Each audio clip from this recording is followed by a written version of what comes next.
Halo, selamat sore. Halo, selamat sore. Perkenalkan, saya Elsia Kamera. Di sini saya sebagai konselor yang akan membersamai konseling pada hari ini. Saya di bawah bimbingan Supervisor Ibu Mordi Ningsi MPC Sekolah. Terima kasih atas kehadiran Mbak untuk hadir pada hari ini. Sebelum masuk ke sesi konseling, saya akan menjelaskan bahwa konseling ini bersifat rahasia dan terjaga kerahasiaannya. Jadi Mbak tidak perlu khawatir. Namun jika nanti cerita Mbak ada informasi dari pihak ketiga, misalkan orang tua atau diri Mbak sendiri berada dalam situasi terancam, silakan melapor ke atasan atau supervisor saya. Sesi konseling ini akan dilakukan dalam waktu 30-45 menit ke depan, sehingga Mbak bisa menjelaskan terkait permasalahan dengan saya tanpa merasa terburu-buru, sehingga Mbak terasa nyaman. Oke, baik. Sebelum masuk ke sesi konseling, izinkan saya meminta data diri Mbak. Baik, Mbak. Apakah boleh? Boleh? Oke. Kalau boleh tahu namanya Mbak siapa? Via. Iya. Tanggal lahirnya Mbak? Bandung. Bandung. 26 Februari 2001.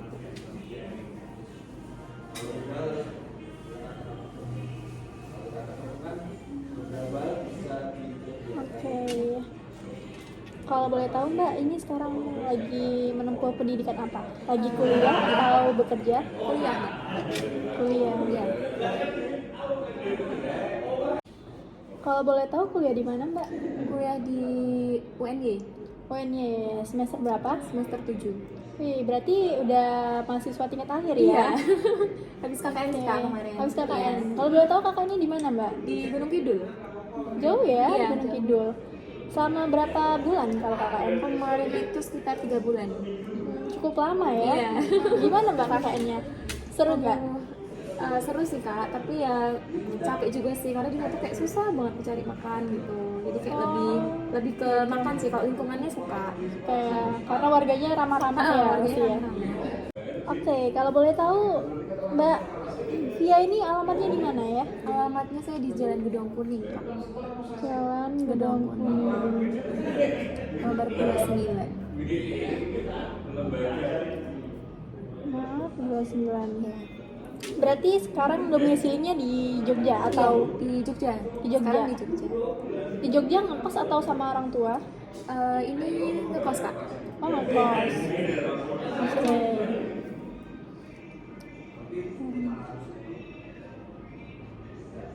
Oke, kalau boleh tahu Mbak Via itu anak keberapa dari berapa bersaudara? Saya anak kedua dari 2 bersaudara Kak. Oh, berarti anak terakhir Iya, ya? anak terakhir, anak bungsu.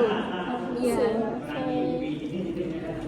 Maaf nih Mbak, kalau boleh tahu agamanya apa ya? Agamanya Kristen Kak. Kristen Kristen. Protestan. Iya.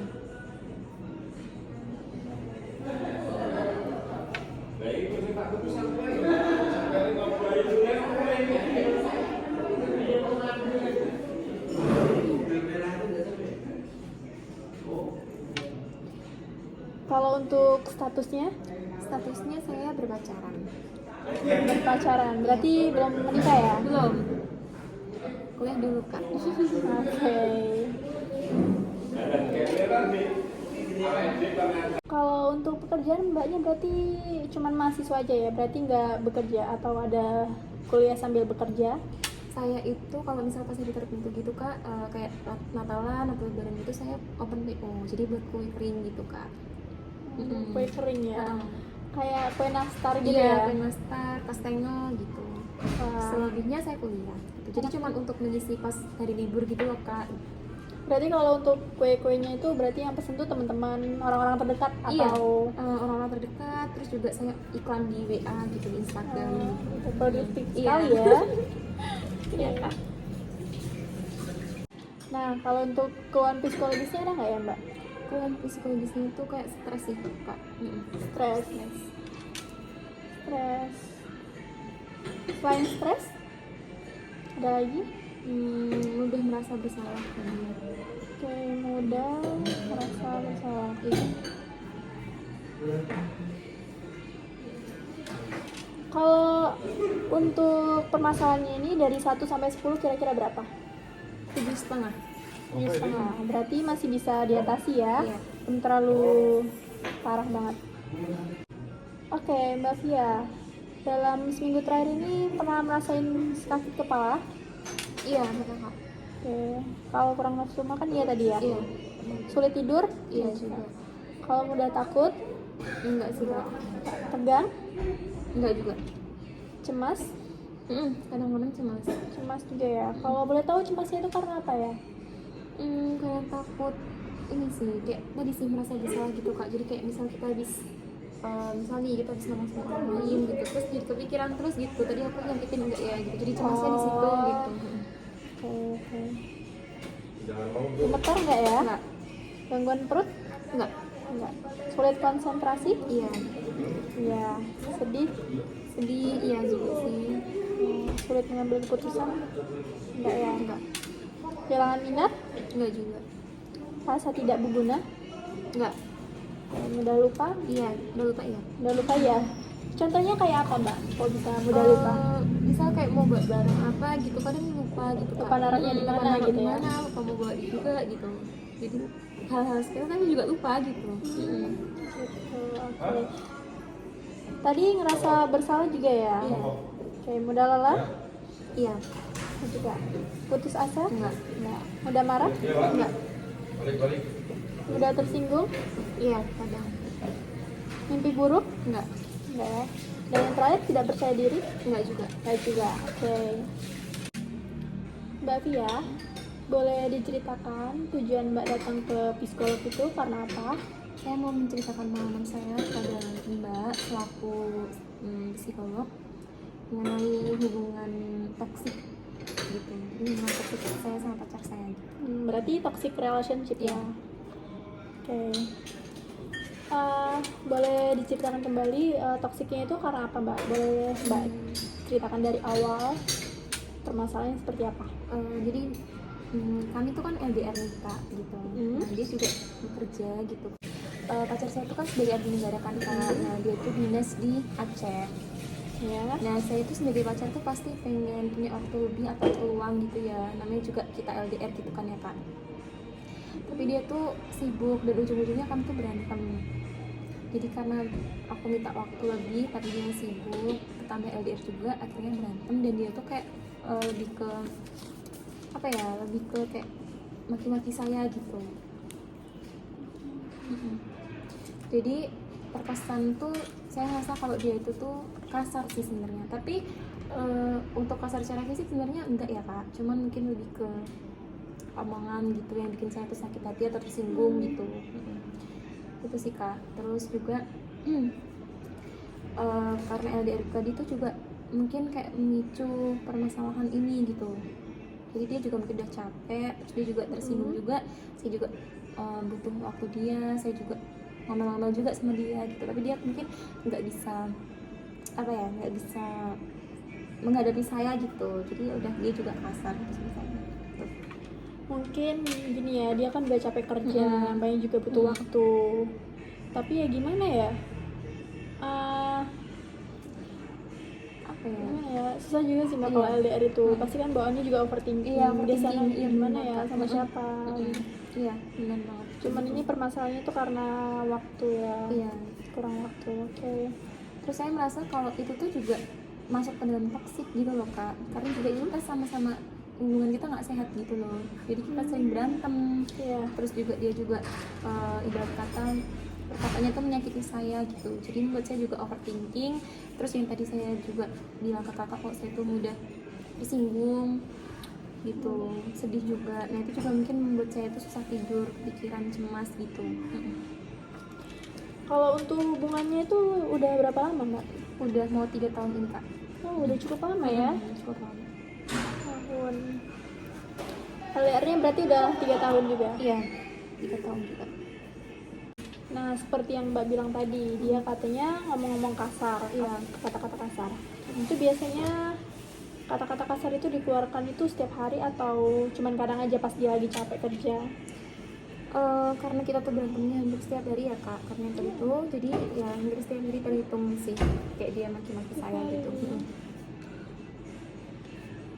Tapi setelah itu dia ada kayak minta maaf Iya, gitu nggak? ada itikat untuk minta maaf, terus juga untuk menenangkan saya sih sebenarnya gitu. Tapi saya tuh mudah tersinggung kak, jadi apa yang dia ucapin tuh saya kepikiran terus gitu. Dibawa ke hati ya. Dibawa ke hati. Ya biasa sih mbak, kalau cewek mah kayak gitu. Iya, lebih ke berperasaan ya kak ya. Oke, selanjutnya ada lagi mbak yang mau diceritakan? Kalau itu sih kak, saya tuh ya merasa karena saya tuh di hubungan toksik ini, jadi tuh saya juga butuh bimbingan dari kakak selaku psikolog untuk menenangkan saya tuh gimana gitu kak. Karena saya juga bingung gitu cara mengatasi gimana biar juga kita tuh sama-sama mengerti satu sama lain gitu. Aku juga nggak tahu juga. Kalau boleh tahu nih mbak, selama LDR 3 tahun ya seperti mbak bilang, pernah nggak kalian bertemu? Pernah kak, karena sebelum kami LDR jauh di Aceh itu kami pernah LDR di Jakarta. Jadi dia dinas di Jakarta, terus kita juga LDR, tapi kita tetap bertemu di hari libur Sabtu Minggu atau misalnya hari perayaan hari besar gitu, dia pulang gitu. Dia Jumpain pulang ke saya. Indonesia. Kalau untuk di Aceh ini udah berapa tahun? 1,5 tahun kak. 1,5 tahun. Iya, 1,5 tahun ini. Tapi udah pernah pulang belum ya? Belum. Belum. Ya rencananya sih tahun depan sih kak. Baru bisa pulang gitu. Oke, seperti yang mbak bilang tadi, kan dia ngomong kata-kata kasar ya. Ya. Kalau boleh tahu kata-kata apa yang sering dia ucapin ketika dia lagi marah? Ya kayak dia ngatain aku bodoh gitu kak, terus kayak aku nggak berguna gitu. Itu tuh nggak sepele juga sih kak, tapi itu tuh bikin aku tuh sakit hati gitu. Jadi aku kadang kayak ngambek gitu, langsung merasa nggak berguna juga sih. Iya mbak ya. Jadi kita tuh sebagai cewek tuh ngerasa gimana ya? Kok dia tega sih ngatain Iya, kayak gitu, gitu kan? Jujur ya kak, kalau pribadi saya tuh lebih mudah tersinggung gitu. Jadi orangnya tuh dikit-dikit dipikirin gitu loh kak. Mungkin sepele aja tuh kayak kepikiran gitu, omongan orang dikit aja kepikiran gitu.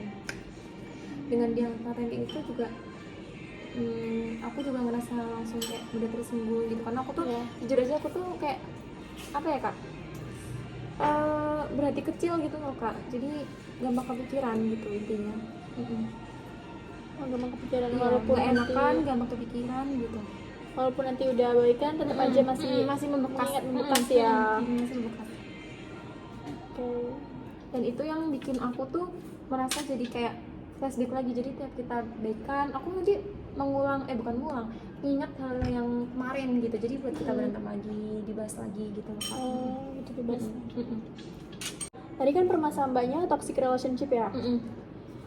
Selain berkata kasar, selain apa ya, kayak kurang waktu, ada lagi nggak yang permasalahan seperti dia tuh bohongin mbak atau dia selingkuh, pernah nggak? Bentar kak, selingkuh kayaknya pernah kak, selingkuh iya, pernah selingkuh kak, itu tapi udah setahun yang lalu. Jadi apa ya, mungkin karena di lingkungan militer gitu ya kak. Iya. Jadi untuk apa sih kak, lebih tertekan gitu mungkin ya dia ya. Nah itu tuh dia itu kenalan sama juniornya sesama di Tentara juga. Iya, tentara juga. Tapi dia tuh ngakunya itu cuma sebatas junior, karena aku ngebimbing juniorku gitu-gitu. Tapi menurut aku tuh itu tuh kurang masuk akal gitu loh kak. Karena ya senior yang lain tuh masih banyak, kenapa harus dia yang bimbing, kemana-mana harus berdua gitu. Nah, terus akhirnya ketahuan itu lewat DM Instagram. DM Instagram, berarti mbaknya pegang Instagramnya ya? Saya pegang Instagramnya. Terus juga untuk berbohong itu juga sering sih kak, berbohong itu contohnya kayak misal dia itu di rumah tapi dia bilang dia tuh giat, nah kayak gitu. Jadi dia ya tadi sih kak, aku tuh merasa kurang ada waktu karena dia tuh seolah sibuk tapi dia tuh sebenarnya nggak sibuk gitu loh. Jadi dia tuh lebih kayak di rumah gitu. Terus juga mungkin kayak di depan dia larinya tuh ke hiburan malam. Sempat hiburan malam Iya, juga ya. hiburan malam. Dan jujur aku tuh nggak suka cowok yang rokok, cowok yang pokoknya pergi ke tempat kayak gitu kak. Jadi aku larang dia. Di situ juga kita berantem. Ya itu juga aku merasa itu tuh juga toxic juga kak. Gitu. Tapi mbak pernah nggak sih kayak minta share lokasi sekarang gitu loh, kayak share love gitu, pernah nggak sih? Nah Tapi ya cuma beberapa kali aja sih kak, karena menurut aku juga nggak begitu ngaruh sih di aku. Kadang kan ada tuh yang tipe orang yang kemana-mana harus Sherlock, lagi kamu lagi di mana, gini-gini sama siapa gitu kan. Aku lebih seringnya minta pap kak dia di mana gitu. Jadi biar aku tahu, oh dia kalau dia giat, aku suruh pap dia giat apa gitu. Kalau yang tadi nih yang Mbak bilang dia pernah ke hiburan malam gitu, sebelumnya Mbak pernah feeling gitu nggak sih kalau misalkan dia ke tempat seperti itu gitu? Pernah kak, karena aku juga ada beberapa follow senior dia dan buat story di malam gitu. Terus aku juga kayak overthinking lah ya kak, gitu kan. Jadi ke situ nggak ya gitu. Terus kamu sempet nanya ke seniornya itu? Pernah nanya nggak? Belum sempat nanya. Tapi aku pernah lihat di video HP-nya di galeri. Ada juga temennya buat story, ada dia juga di situ. Terus aku tanya juga sama dia klarifikasi, tapi dia nggak mau klarifikasi. Gak mau klarifikasi, tapi dia jujur nggak sih? Beberapa kali dia jujur, tapi untuk belakangan setelah itu enggak. Tapi aku tahu kak, karena ya aku pernah mergokin dia gitu sebelumnya. Jadi aku mikir biasanya kesalahan kayak gitu tuh terulang lagi gitu kan kak. Jadi aku mikirnya kayak gitu.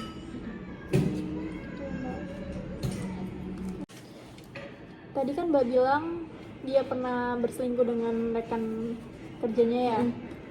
Nah itu setelah Mbak tahu dia berselingkuh, perasaan Mbak tuh gimana? Jujur kecewa, kesel juga sih kak. Terus aku juga waktu itu juga sempet chat ke cowok itu, aku tanyain hubungannya apa sama cowokku gitu. Iya. Jadi bilang sama, cuma sebatas junior sama senior gitu. Sebatas junior dan senior ya. Tapi aku tetap feeling kita pasti kuat gak sih kak, gitu kan? Pasti nggak lebih dari itu gitu. Tapi setelah itu kamu berusaha mencari tahu lagi nggak gimana caranya biar kayak terbukti kalau emang dia tuh selingkuh gitu? Setelah aku atau DM stop di situ gitu? Iya, stop di situ. Setelah aku DM cewek itu, dia juga klarifikasi. Ya udah aku diemin aja, aku udah nggak bahas lagi. Karena aku nggak mau semakin sakit. Gitu. Setelah kejadian itu pernah nggak berapa hari atau berapa bulan kemudian dia melakukan hal yang sama, berselingkuh lagi? Enggak sih, tapi bisa ingat ke tempat hiburan malam itu kak, yang aku tahu hampir setiap malam. Iya, kalau kata seniornya sih itu karena ajakan senior ya, tapi menurut aku kita menolak gitu loh kak. Maksudnya aku juga bilang ke cowokku kan, selagi itu nggak baik ya ditolak gitu. Tapi dia juga tetap ikut ya.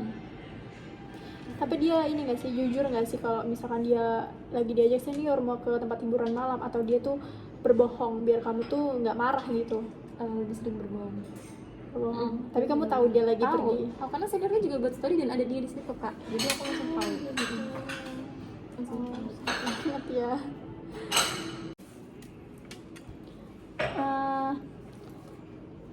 Sekarang boleh Mbak tunjukin foto yang menggambarkan diri Mbak sekarang ini, perasaan Mbak saat ini.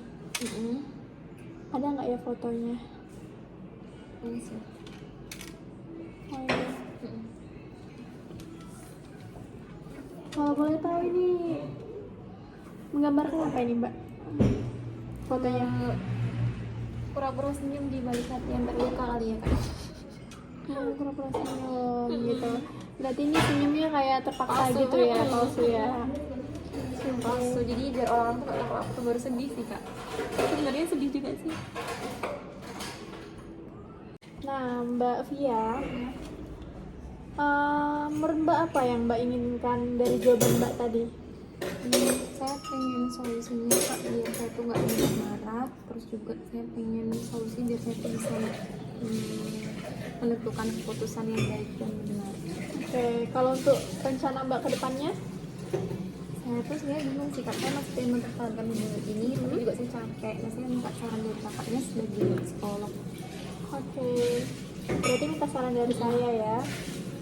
Kalau dari saran saya itu Mbak itu harus membicarakan permasalahan Mbak ini dengan orang yang terpercaya, seperti keluarga atau teman terdekat Mbak. Nah tapi kalau menurut saya sih lebih ke keluarga ya, karena keluarga kan juga udah pernah mengalami yang kita alami sekarang gitu. Jadi lebih bagus ke orang tua sih. Kadang kalau teman ini cuman pengen tahu gitu loh. Jadi dia tidak bisa mengasih saran dan solusi. gitu. Nah, yang kedua itu apa ya, Mbak itu tetapkan batasan yang jelas dalam hubungan. Jadi Mbak itu harus kayak tegas, ini hubungannya itu seperti apa, ini apa ya, hubungannya ini serius apa enggak gitu. Kalau emang serius ya udah kamu kasih aku kepastian gitu lah. Dan kita tuh ya jangan apa ya, mau cuman di apa ya, perbudak gitu loh, kayak cuman dimain-mainkan gitu enggak. Iya Mbak. Nah yang selanjutnya itu Mbak itu lebih prioritasin kesehatan mental dan kesejahteraan diri sendiri. Ini yang lebih utama Mbak. Kesejahteraan diri sendiri kayak gimana Kak contohnya? Kalau kesejahteraan diri sendiri itu kayak seperti misalkan Mbak lagi marah, lagi sedih, itu lebih ke healing aja sih Mbak. Kita me time ke diri Refresh kita, gitu ya, Kak, refresh, ya? biar nggak terlalu kepikiran banget sama masalah itu. Iya Gitu. sih. Kalau misalkan kita happy aja kan pasti kan sejenak lupa ya atas permasalahan yang terjadi tadi. Oke, jika Mbaknya memutuskan untuk mengakhiri hubungan, yang pertama itu buatlah rencana yang aman untuk keluar dari hubungan. Terus yang selanjutnya itu putuskan kontak secara total jika memungkinkan. Jadi kalau misalkan Mbak udah putus ya udah Mbaknya tuh nggak usah menyimpan kontak dia lagi atau berhubungan lagi gitu, karena itu menurut saya tuh sama aja, kita nggak bakal bisa move on dari dia. Nah yang terakhir yang paling penting itu adalah fokus pada pemulihan diri dan pengembangan pribadi Mbak. Jadi Mbak berusaha memperbaiki diri sebaik mungkin biar dapat cowok yang benar-benar apa ya, tulus gitu kan, tulus, yang lebih baik lah dari dia. Karena juga percuma Mbak menurut saya kalau mempertahankan hubungan toksik. Ini aja dia pacaran udah seperti itu ya, apalagi nanti kalau Mbaknya udah nikah gitu. Terus kalau misalnya dia masih kekeh buat hubungin kita gitu gimana Kak caranya? Yang seperti saya bilang tadi, kalau misalkan emang udah bener-bener putus, ya udah kita hapus kontaknya, kita blokir gitu. Pasti kan dia nggak bakal bisa hubungin kita lagi. Palingnya kalau bisa hubungin kita dari orang-orang terdekatnya, seperti yang Mbak bilang tadi, seniornya gitu kan. Nah gitu.